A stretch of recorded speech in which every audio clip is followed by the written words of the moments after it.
Hello. Still alive, huh? I saw that post. Still alive is a good thing. It's good to see everyone.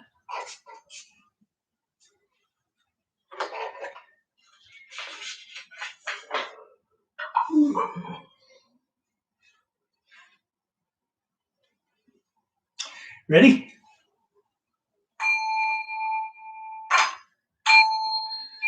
Vast is the robe of liberation, a formless field of benefaction. I wear the Tathagata's teaching, freeing all creations. Vast is the robe of liberation, a formless field of benefaction. I wear the Tathagata's teaching, freeing all creations. Vast is the robe of liberation, a formless field of benefaction. I wear the Tathagata's teaching, freeing all creations.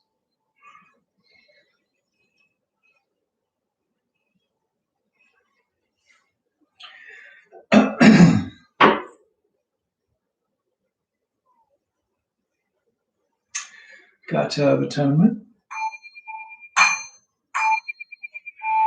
All evil karma ever committed by me since of old, on account of my beginningless greed, anger, and ignorance, born of my body, mouth, and thought, now I atone for it all. All evil karma ever committed by me since of old, on account of my beginningless greed, anger, and ignorance, born of my body, mouth, and thought, now I atone for it all. All evil karma ever committed by me since of old, on account of my beginningless greed, anger, and ignorance, born of my body, mouth, and thought, now I atone for it all.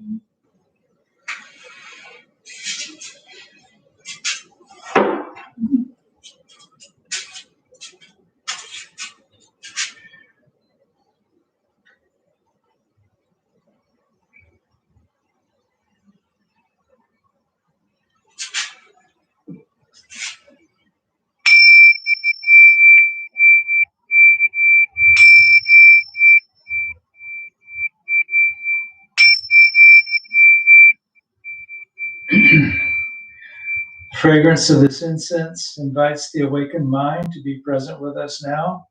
The fragrance of this incense fills our room, protects and guards our minds from wrong thinking.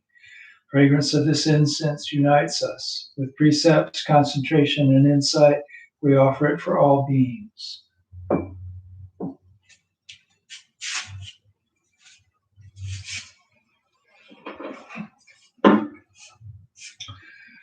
Homage to the Buddha.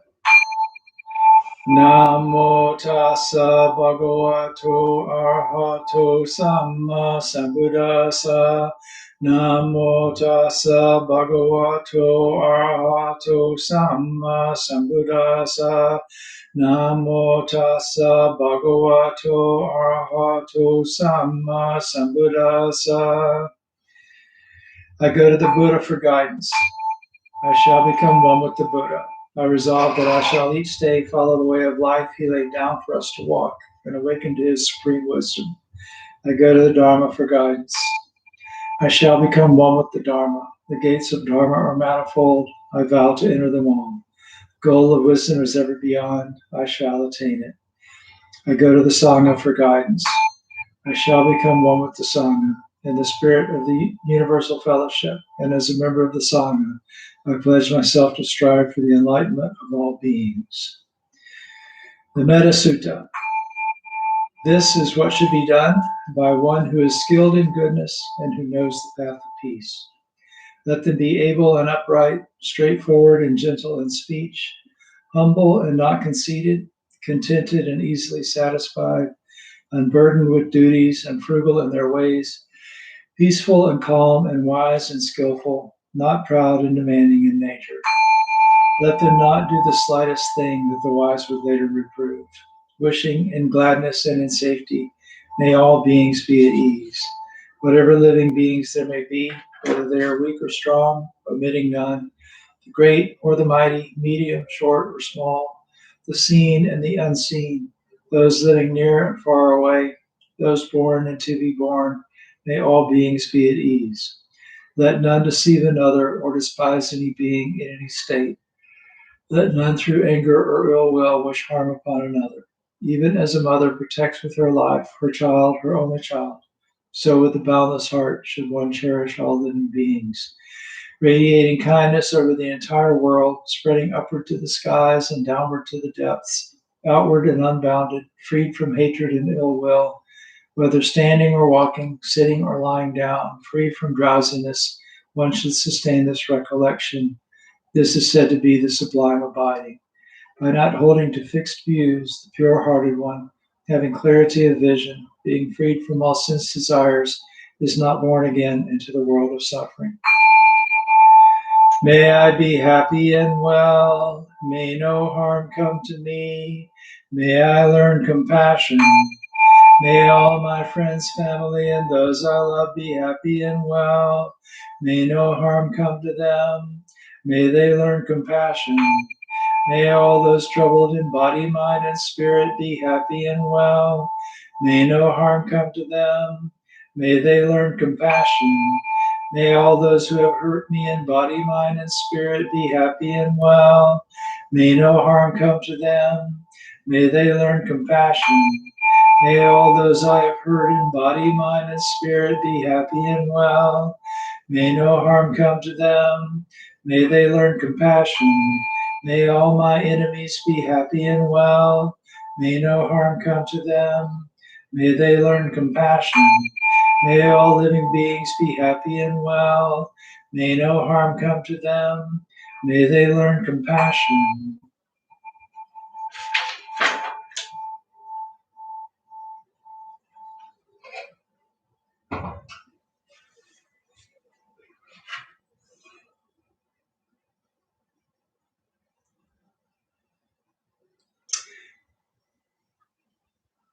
I'm setting the timer for 10 minutes.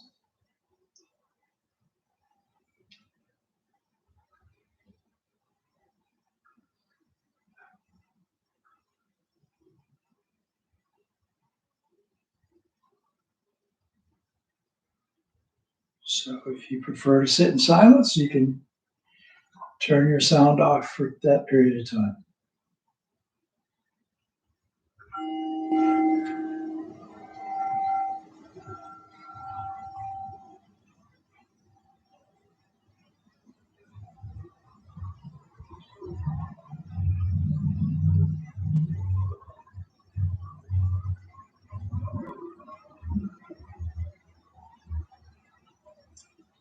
As always, take a few deep breaths. Let everything relax. As you breathe out, just relax your body a little deeper with each out breath.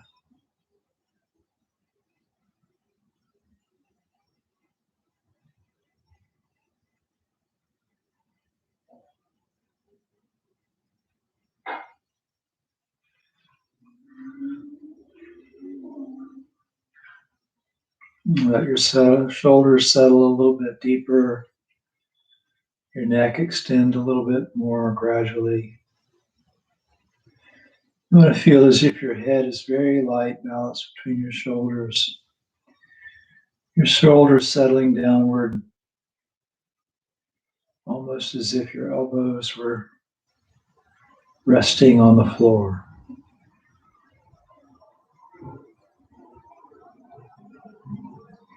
Everything suspended from the crown of your head down.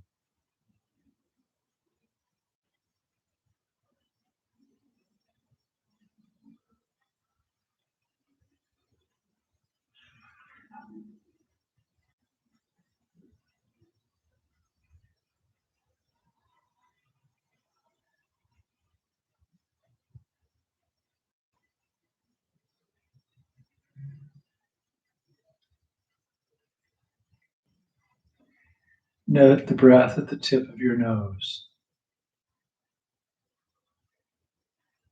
Be aware as the breath comes in, be aware as the breath goes out.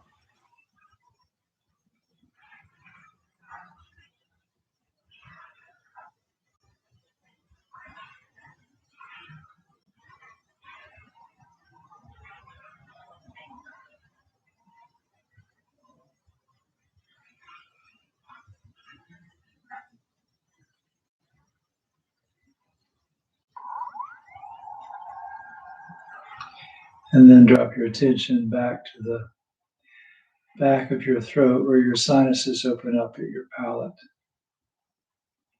So sort of the back of your mouth. Just be aware as the breath flows past that point, in and out.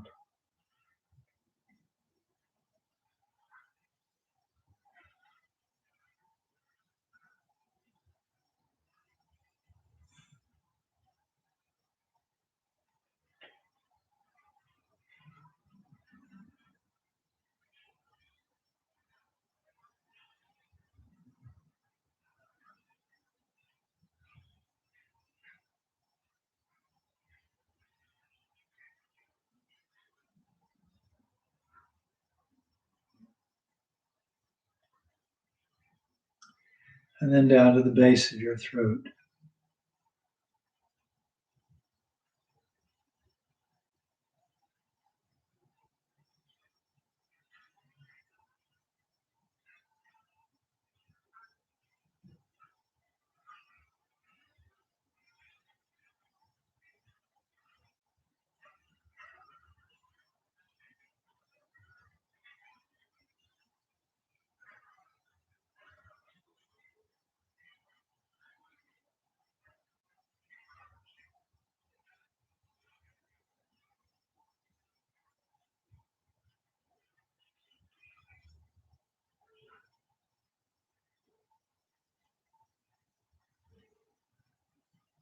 In the center of your chest, feeling your lungs filling and emptying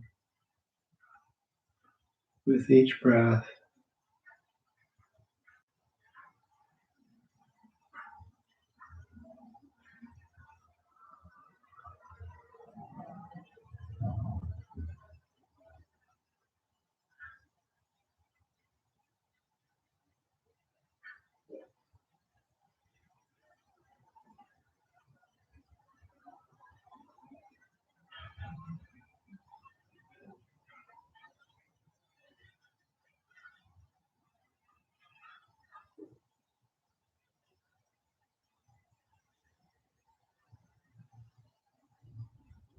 And then to your belly.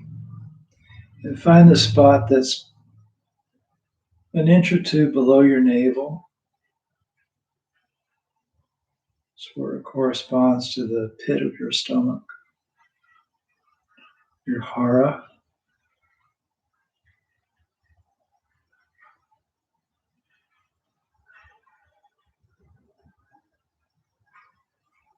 And just rest your awareness there.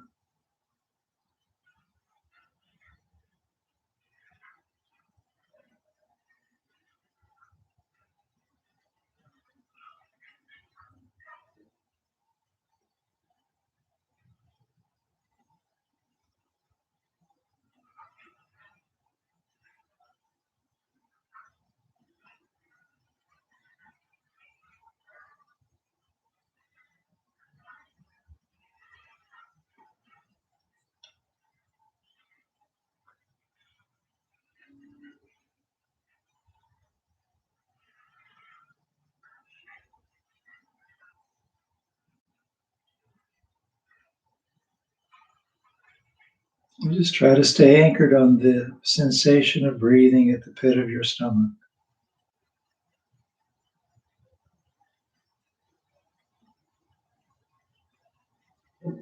Don't need to breathe any special way or do anything special. Just be aware of the breath coming in, the breath going out.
And just observe what comes into your awareness.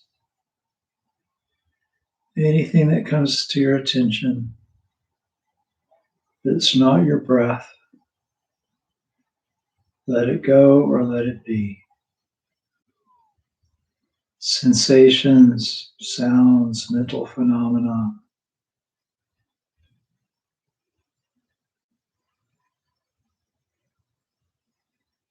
Just let it pass through, or just let it be a part of the present moment.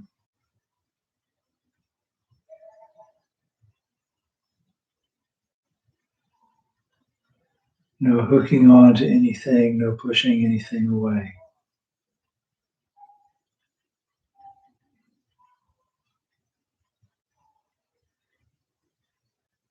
And we'll meditate this way for about a minute until the final bell rings.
Buddha nature pervades the whole universe, existing right here now, and offering candles and incense, hearing the Dharma and training the mind, great merit is attained.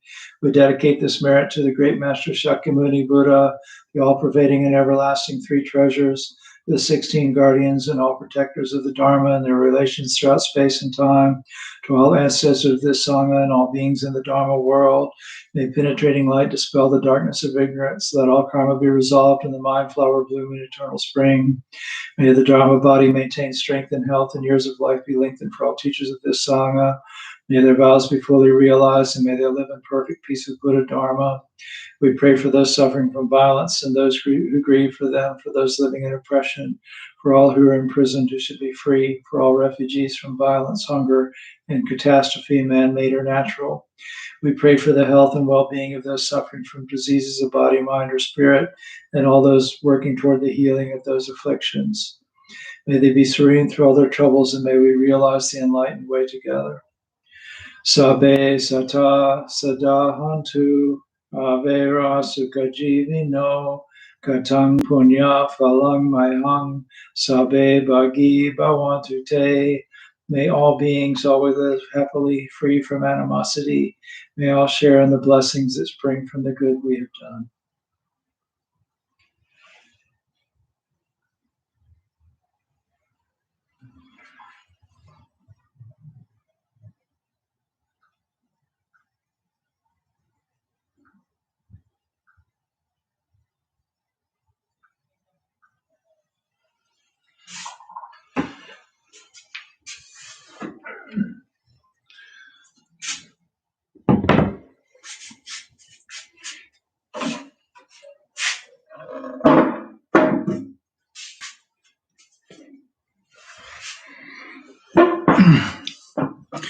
You know, if you use Insight Timer, which is what I use for these, you can friend each other on there.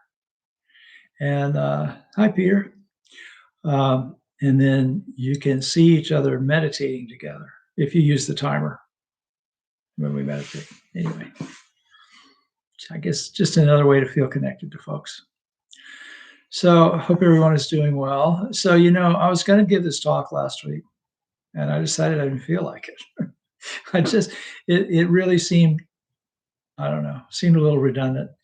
And then Thursday night, some questions came up, and I think Sunday, something came up that was very similar to what I had been going to talk about. So I said, all right, well, I've got this outlined anyway.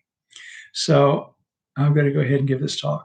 Um, if you're one of those people who's always at White Sands on Sunday mornings, or was a year ago when before things changed, you've heard a couple of the stories I'm going to tell.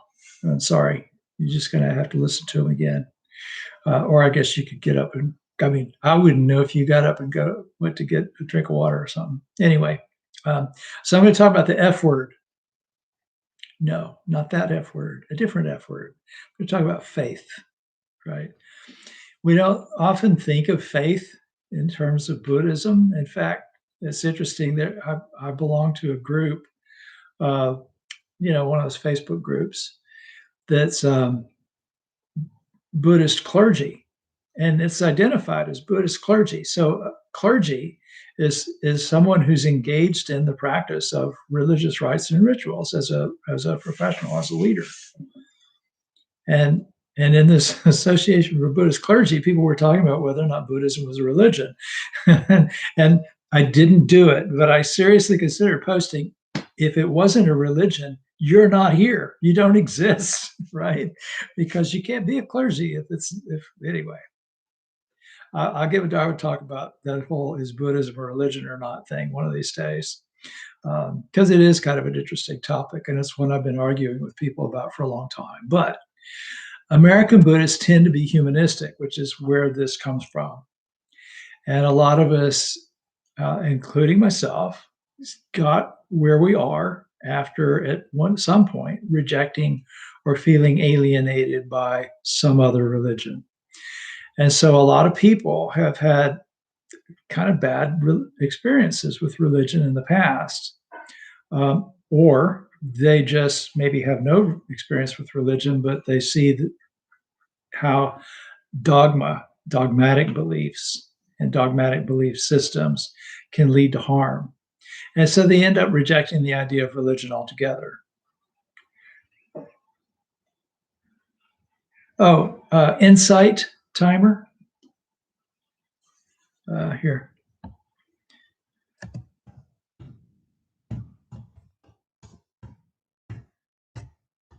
Phone app. Oh, yeah. So if you use an insight timer, you can friend people. Yeah. So I'm not sure that I've ever actually friended anybody, but people friend me. So I guess basically you notice that somebody's meditating while you're meditating, because it gives you a little thing. It says who's meditating nearby. And so you can click on somebody's profile and then send them a friend request. You can't really message people very much and stuff. I guess you can if you pay for the premium product, which I don't. There's a lot of meditation courses on there. I'm thinking about putting the Loving Heart, Peaceful Mind stuff on Insight Timer. Thinking about it. I don't know. I have real mixed feelings about the idea of a meditation app. But if it's helpful to you, use it anyway. So I have digressed anyway. So so people basically end up rejecting the idea of religion altogether. And I've had a number of these conversations with people who come and say, "Yeah, I just don't like religion. Buddhism's cool, but I don't like religion." So and yes, there has been some evil done in the name of religion, but there has also been a lot of good done in the name of religion, any religion. You're probably watching me now because you recognize the value of spiritual community, and because you feel a need on some level to connect with something that's greater than your own ego. And that's a part of the function that religion serves, is to help you do that. So I'll often hear people talk about Buddhism not being a faith tradition. And in fact, But one of my teachers, one of my Dharma names means faith in the way.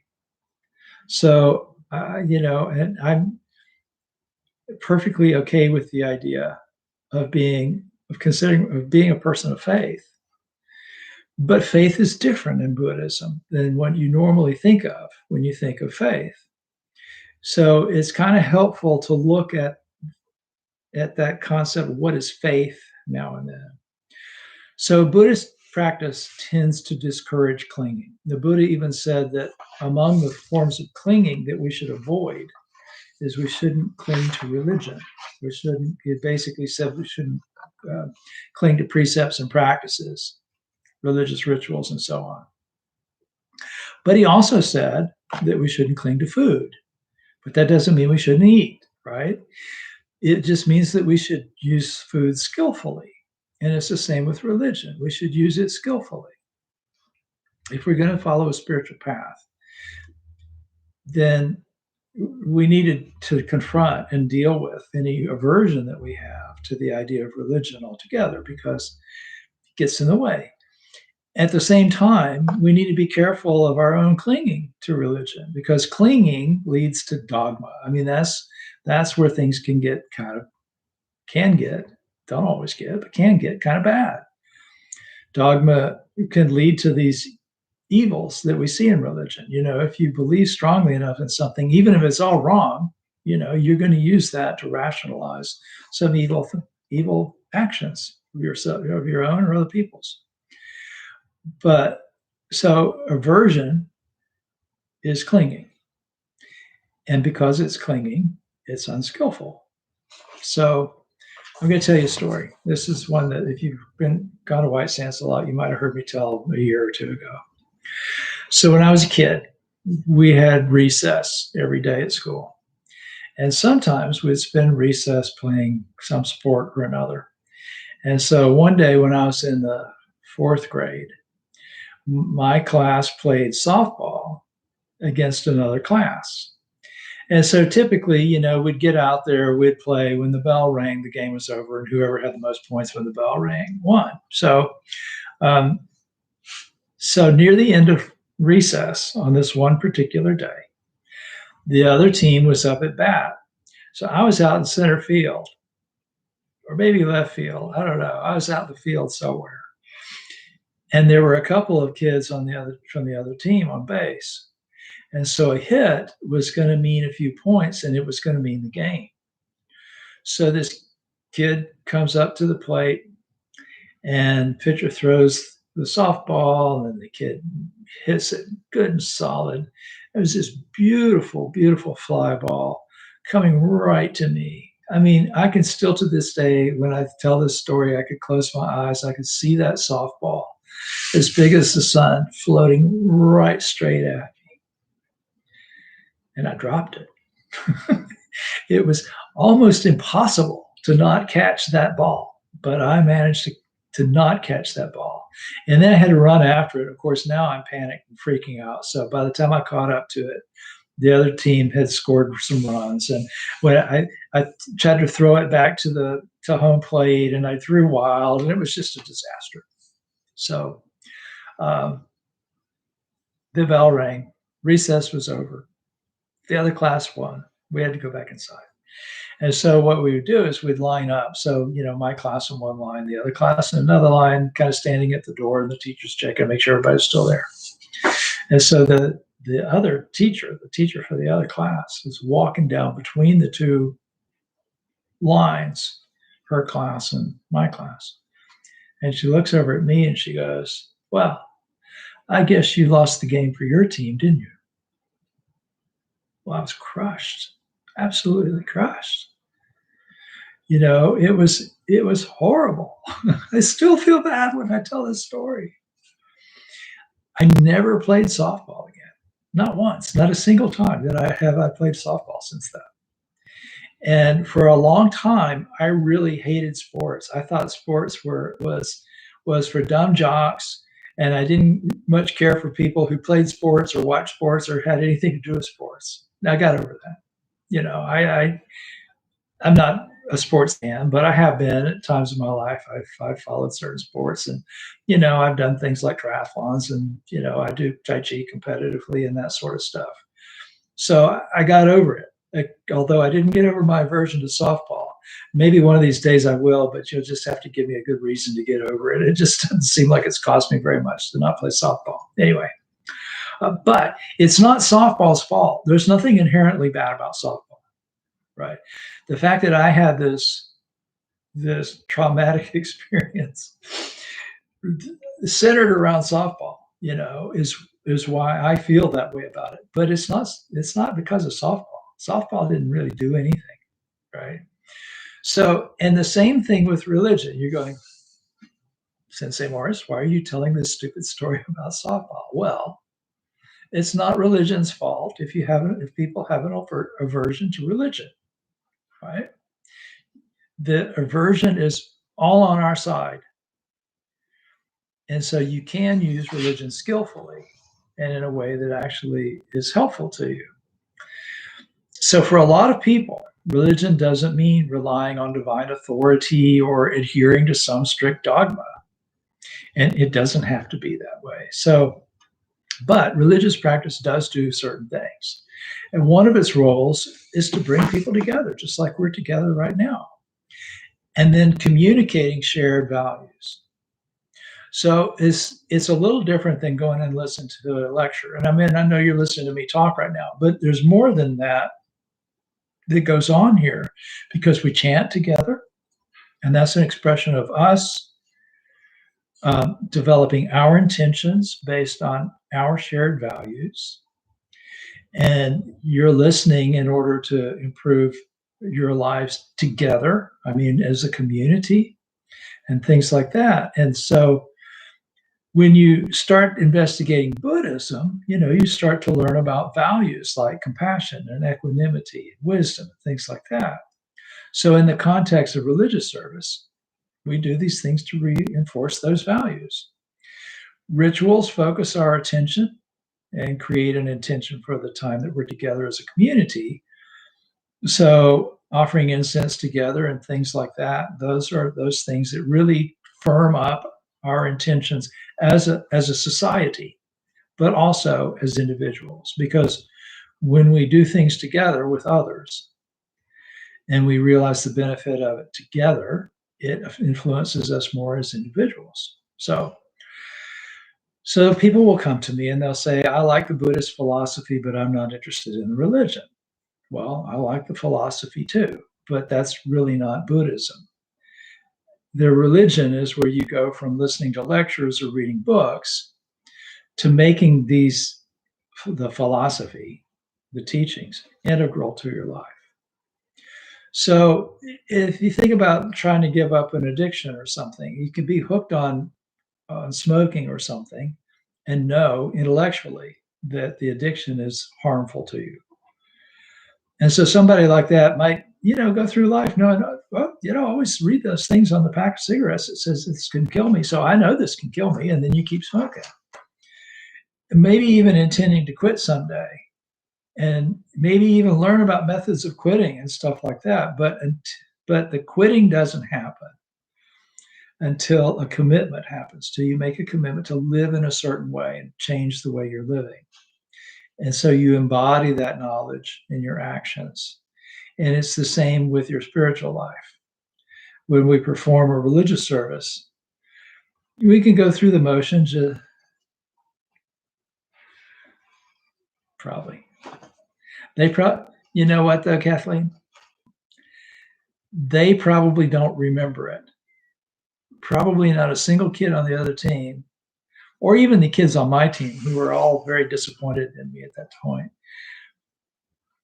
remembered that kid in the fourth grade missed that ball, right?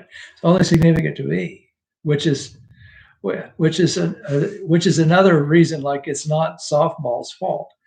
I'm the one who interpreted this in a certain way that was traumatic, and then held on to it for a long time. So anyway, anyway, what I was saying was, you could go to White Sands, you could come here and watch this, you could mouth the words and all of that, but what you want to do is take them from being meaningless ceremonies to things that guide your life. And so when we put our hearts into these practices, then we're sort of communicating with each other and with ourselves on a different level. And I gotta say, I wondered, when we started doing this remotely, if it would have any effect on people, because we tend, watching TV is this real passive sort of thing. Marshall McLuhan talked about that. You just sort of sit there and get hit with stuff, but you're not really engaging with it. And so I wondered if watching a service, participating in a service on a screen was gonna affect you the way being in a group of people does. And much to my surprise, pleasant surprise, the feedback that I get from people tells me that this is very much like, being in the room together and doing these things, which I find really interesting. Um, so before you have faith, you got to have something to have faith in, right? You got to have something to believe. So if you're not just buying into dogma, then where's that faith going to come from? What form is that going to take? So in Buddhism, there's kind of four main teachings, and those are the four seals of the Dharma. And most of you have heard me talk about these before. But impermanence, not self, everything, all compounded things are impermanent and therefore stressful. The fourth one is where the faith happens, and that's in the idea of nirvana, right? So the first three seals are ways of working with the realities of stress and suffering. And those are the teachings that lie at the heart of Buddhist wisdom. But the fourth teaching, nirvana, is peace. You have the capacity to realize that. That's what lies at the heart of Buddhist faith. So the first three you can kind of understand with your head, maybe not fully realize until you work with them a bit, but you can, listen about it and think about it enough, you can get it. Nirvana has to be realized in the heart. And so it's, that's where the practice as a faith happens. So I can tell you that it's possible, and you can believe that I know what I'm talking about, but you don't really know it yourself until you put it into practice. And to practice it, you have to get a little bit of a glimmer of the idea that peace is possible, and you do that when you meditate, and you get those moments of peace, or when you realize that letting go of something that you've been holding on to leads to more peace, right? Leads to a feeling of relief and freedom. But how do you practice nirvana, or whatever word you might decide to use to define spiritual freedom and inner peace? Well, first, recognize that if you're looking for inner peace outside of yourself, you're looking in the wrong place. So, but also, you can't find spiritual freedom if you're bound up in your ego. So this is kind of the thing that you sort of have to practice with a bit, right? Because if you look to externals to create your peace, it's not there. But if you just try to do it with your ego, it's not there either, which is why, Zen and Shin, have these completely opposite approaches to practice that end up in the same place. The realization of oneness comes about when this duality between inside and outside falls away. So anyway, so a question that I get a lot is, all right, I'm practicing. How do I know if my faith is moving me towards spiritual progress? And people think of awakening, some sort of mystical, magical experience, but really, it's generally more subtle than that. What people tell me usually.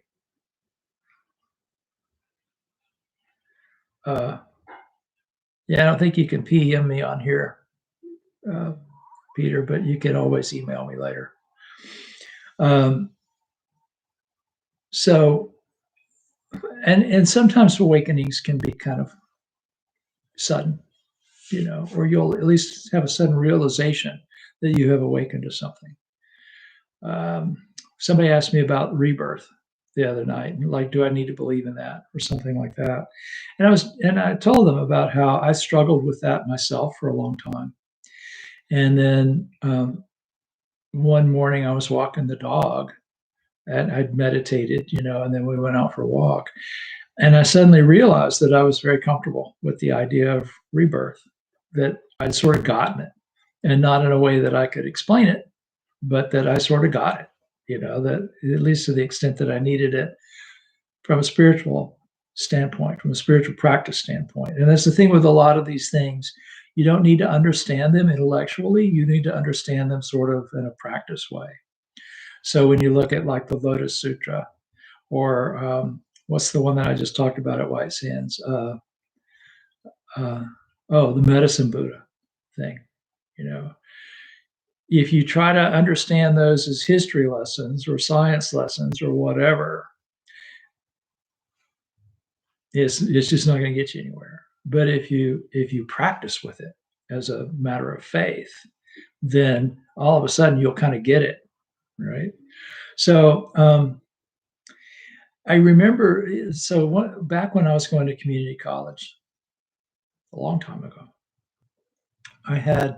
I was struggling with faith, and specifically, I had been a Christian, and then I had kind of rejected Christianity several years before this, and was exploring other religions and stuff. But the whole question of God and supreme beings and all of that kind of stuff, I didn't know what to believe, and it was, I was about 19, and it was causing me some pain. This whole question of whether or not there's a God, whether or not there's divine stuff, whether or not there's anything I should believe in. And so I was taking all the religion classes that what was then Seminole Community College had to offer, which wasn't very many of them. And there was one fellow who was a minister, I think he was Presbyterian, who taught philosophy 1 and 2 and New Testament and Old Testament. And so I was in classes with him several times. And so during class one evening, I don't remember which class it was. I think it was the New Testament class. He was talking about the Christian existentialists, and it wasn't like even the part of the agenda for the evening. It wasn't part of the curriculum of the class at all. He was responding to something somebody had asked him, and he mentioned this one Christian theologian, existential theologian, and I don't remember which one it was, but he quoted him as saying something along the lines of, "A true Christian would still be a Christian, even if there was no God." And that hit me like one of those things that just sort of hit me right in the heart. It's like, oh, I don't have to believe in this, right? Basically, it was this huge relief that I didn't have to carry around this question of, is this literally true or not? I could simply look for a spiritual path that led to a good life and that brought me closer to something that I could see as salvation, whatever form that took, and without worrying about whether or not I should believe in certain things. And so I stopped worrying about rebirth and things like that and just focused on my practice. So now when somebody decides that they're on a Buddhist path, they've heard teachings, they've tried them out, they have some faith to kind of keep them heading in that direction, then there's a formal step to take where you go for refuge to the Buddha, the Dharma, and the Sangha. In other words, this is taking this step toward having faith in the enlightened teachers, the teachings, and the spiritual community for guidance. Now, that doesn't mean that that's not blind faith. It's not surrender to an ideology. It's just going, okay, I see that these teachings go where I want to go. there's a long line of teachers that know how to do this that I can listen to. And so rather than going for refuge to all these things that I know don't do me any benefit, I'll go for refuge to this path that I believe does benefit me. So it's kind of interesting. So in Soto Zen, we say being one with Buddha. In fact, I'm going to change our service because um, I don't even remember what we say, but it's, I shall become one with the Buddha. Nah, being one with Buddha. Because when we're doing this, that is, Dogen said, and I feel this myself. When we're doing this, that is the expression, our Buddha nature taking form. So being one with Buddha means really recognizing that awakening is available to us and that that's what we're doing. It's not what we're trying to get to. It's not what we're pursuing. It's what we're doing. We're awakening. May not be awake yet, but we're awakening. The thing that Kai-Ten quotes all the time and on that picture that they gave me. Every step of the journey is the journey. Every step is awakening. And we're one with the teachings. They're not an abstraction. We're going to make this path a part of us, embody it, and acknowledge that it's not going to be easy. It's not a magic bullet. It'll take effort. Sometimes we're going to get discouraged, but that also is a part of the path.